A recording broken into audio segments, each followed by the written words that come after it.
Hey everyone, Pete Cook here. Thank you for taking a minute to watch a video on inspection objections for a real estate transaction.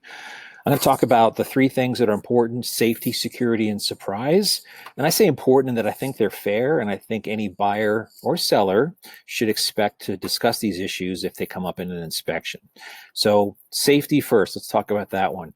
Exposed electrical, a gas leak, maybe an unstable building, unsupported floor, something like that. That is something that any seller should expect to have to deal with, and the buyer should expect the seller to at least discuss and negotiate. Um, the next would be security, and we expect if you're buying a home to live in it that it locks, that there are windows that lock and doors that lock.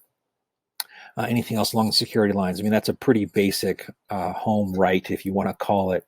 And then surprise.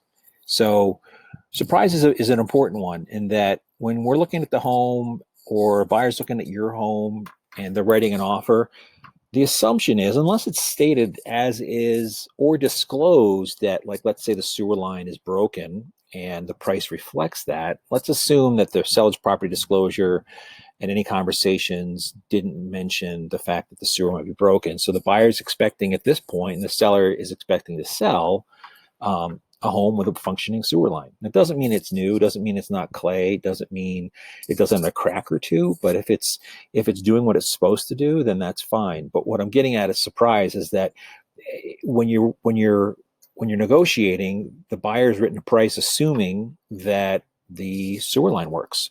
The buyer's written a contract assuming, again, that the heat works. Some really basic things. And we also understand that neither the seller or the buyer have probably been in the attic to look at whether there are open junction boxes or different things, or maybe there's hail damage on the roof you can't see from the ground. So those are all kind of things that come up that I think are worth going for, and a seller should be prepared to deal with. Again, safety, security, and surprise. Outside of that, there are certainly lots of things that come up, and there's lots of concerns in a home, and I'm happy to talk about that. But in terms of a thumbnail sketch of what we think about going into this process, that's what I try and stress with buyers and sellers. So hopefully that's helpful. Happy to talk more about that. Message me, call me, text me. All my contact information is below, and I look forward to answering questions. Thanks.